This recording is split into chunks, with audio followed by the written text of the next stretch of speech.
Ada sebuah kisah tentang pasangan suami istri yang mempunyai pekerjaan terpandang serta memiliki kekayaan berlimpah. Tetapi naasnya, semua itu tidak menjamin hubungan rumah tangga akan berjalan baik-baik saja. Di mana sang istri memilih untuk berselingkuh dengan seorang tukang elektronik ketika suaminya yang kaya raya tidak memberikan kenyamanan dalam kehidupannya.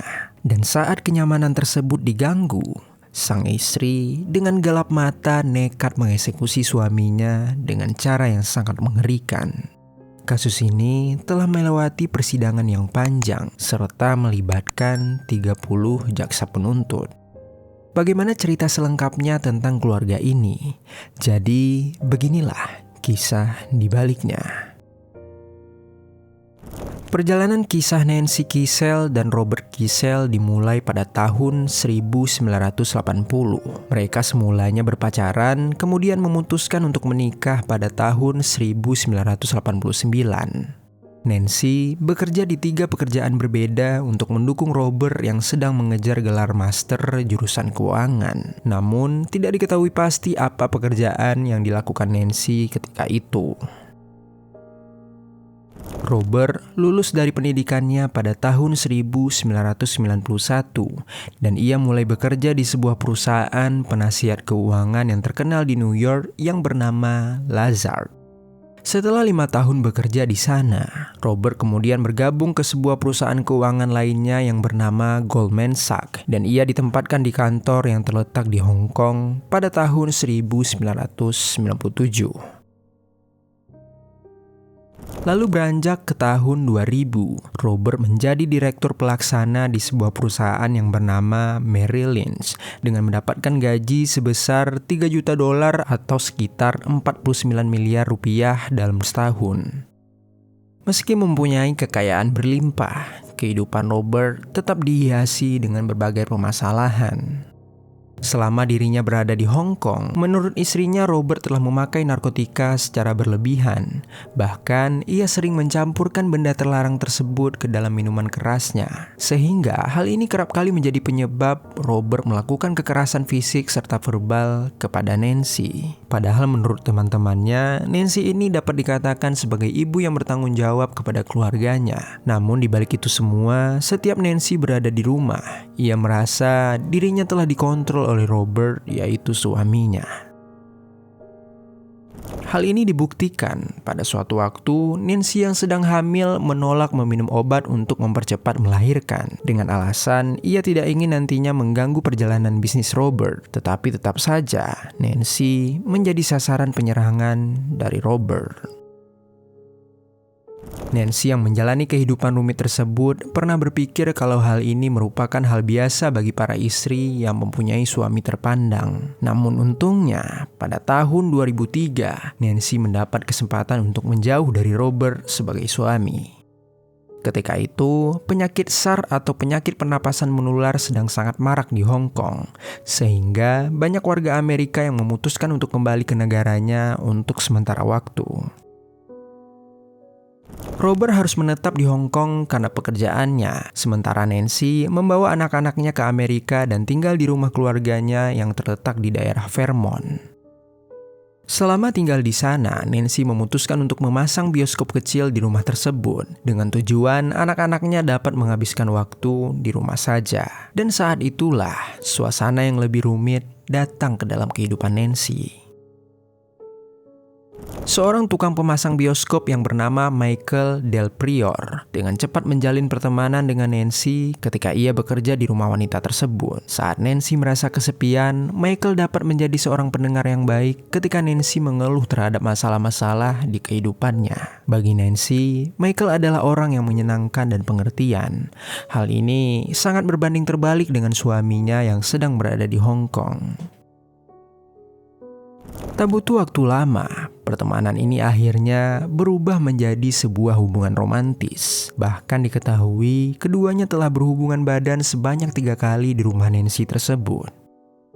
Selain itu, Nancy juga pernah memberi Michael sebuah jam tangan mewah seharga $5.000 atau sekitar 81 juta dalam rupiah. Lalu singkat cerita, ketika Robert pergi ke Amerika untuk mengunjungi Nancy dan anak-anaknya, Robert pernah pada suatu momen diberikan minuman whisky yang terasa aneh serta membuat dirinya terasa mual. Hal itu sempat membuat Robert curiga kalau Nancy telah merencanakan sesuatu untuk membuatnya keracunan. Namun, Robert tidak terlalu mempermasalahkan hal tersebut. Di samping itu, anehnya, Nancy tidak pernah mempertimbangkan perselingkuhannya untuk meminta Robert menceraikan dirinya. Ia malah menganggap kalau Michael ini hanya penghibur sementara bagi dirinya. Sementara itu, sifat mengontrol dari Robert ternyata masih berlaku, meskipun Nancy telah berada di Amerika Serikat. Ia bahkan menyewa seorang detektif swasta untuk memata-matai aktivitas Nancy, karena ia sempat didorong rasa kecurigaan terhadap istrinya tersebut. Sebelum Robert kembali ke Hong Kong, Robert juga sempat menginstal sebuah software di komputer Nancy, sehingga semua email Nancy yang keluar masuk akan tersalin kepadanya. Dan dari situlah Robert berhasil menemukan perselingkuhan Nancy, dan kemudian ia mengancam akan menceraikannya serta mengambil hak asuh ketiga anak-anaknya. Setelah kejadian itu, entah apa yang terjadi, Robert malah kembali membawa Nancy dan anak-anaknya ke Hong Kong. Hubungan pasangan ini menjadi semakin buruk dengan seringnya terjadi pertengkaran. Bahkan, Robert juga melakukan kekerasan terhadap Nancy dalam kemarahannya. Ketika batas kesabaran Nancy telah habis, Nancy mulai mempertimbangkan untuk menyingkirkan suaminya tersebut. Pada November 2003, seorang kerabat mereka yang bernama Andrew Tanzler mengunjungi apartemen Hong Kong milik Robert yang terletak di Parkview bersama dengan putrinya yang baru berusia 7 tahun. Kemudian, ketika Tanzler asik berbincang dengan Robert dan anak-anak mereka bermain bersama, Nancy sibuk sendirian di dapurnya. Kunjungan tersebut tampak normal sampai Tanzler meminta air minum sebelum dirinya pulang. Tapi anehnya, Nancy malah menyajikan milkshake yang dicampur obat untuk Tanzler dan juga Robert. Tanzler sempat memperhatikan milkshake tersebut yang terlihat merah dengan rasa stroberi pisang. Setelah meminum milkshake tersebut bersama Robert, Tanzler pun pamit pulang dari apartemen itu. Ketika sampai di rumah, Tanzler merasa tubuhnya lelah dan mengantuk. Lalu tiba-tiba ia seketika tertidur dengan lelap. Awalnya istri Tanzler agak kesulitan membangunkannya. Namun ketika ia akhirnya bangun, Tanzler merasa bingung dan ia juga merasa kelaparan. Sementara itu, kembali ke apartemen keluarga Robert. Setelah anak-anak Robert dan Nancy memasuki kamar, pasangan itu juga memilih untuk beristirahat di kamar mereka. Ketika melihat Robert telah tertidur dengan lelap, Nancy memastikan apakah ia telah benar-benar tidak sadarkan diri. Lalu saat mengetahui Robert tidak merespon lagi, Nancy pun bersiap-siap melakukan aksi kejinya.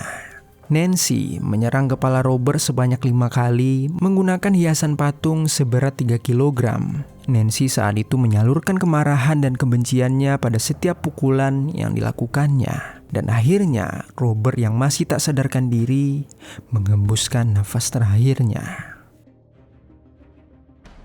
Lalu setelah menyadari kalau Robert sudah tak bernyawa, Nancy mengumpulkan tenaganya untuk menarik tubuh Robert agar terjatuh ke lantai. Kemudian Nancy membungkus jasad Robert dengan karpet dan tidur di ruangan yang sama selama beberapa hari. Pada tanggal 5 November 2003, Nancy meminta petugas pengurus gedung apartemen untuk memindahkan karpet berisi jasad Robert ke ruangan penyimpanan gedung. Namun, ketika petugas mengangkat karpet yang berat itu, terciumlah bau busuk yang sangat tidak mengenakan. Karena penasaran, para petugas mencoba membuka gulungan karpet tersebut dan seketika mereka terkejut karena melihat jasad Robert di dalamnya. Lalu setelah para petugas melaporkan kejadian itu kepada pihak kepolisian, 5 hari kemudian Nancy langsung ditangkap untuk dimintai keterangan. Ketika dirinya diinterogasi, Nancy tiba-tiba mengalami amnesia dengan mengatakan kalau dirinya tak dapat mengingat bagaimana cara ia mengeksekusi suaminya. Nancy cuma mengingat setelah pengeksekusian dirinya mengemudi mobil untuk pergi membeli sebuah karpet. Namun ia tidak mengingat karpet tersebut untuk menyembunyikan jasad Robert. Nancy mengungkapkan seolah-olah seluruh kejadian mengerikan itu hanyalah sebuah mimpi. Tim penyelidikan mengatakan bahwa Nancy telah membeli berbagai obat penenang. Karena selama dirinya berada di Hong Kong, ia telah berkonsultasi dengan beberapa dokter dan direkomendasikan untuk mengonsumsi beberapa obat seperti Rohypnol, Lorifan, serta Stilnox. Dan semua obat tersebut dapat membuat seseorang tertidur lelap. Persidangan awal Nancy berlangsung sekitar 65 hari atau lebih dari 2 bulan, dan itu berakhir pada bulan September 2005. Setelah berunding selama 8 jam, pengadilan memutuskan kalau Nancy bersalah atas pengeksekusian dan dijatuhi hukuman penjara seumur hidup. Selain itu, jaksa juga mengklaim adanya motif lain dari tindakan Nancy, yaitu selain dendam kepada Robert. Mereka berspekulasi bahwa Nancy mengeksekusi Robert untuk mendapatkan asuransi jiwa suaminya yang berjumlah sebesar 18 juta dolar atau sekitar 290 juta dalam rupiah. Jaksa penuntut juga meyakini dengan uang sebanyak itu, Nancy mungkin saja berencana untuk kembali ke Vermont dan menjalani kehidupan baru bersama selingkuhannya.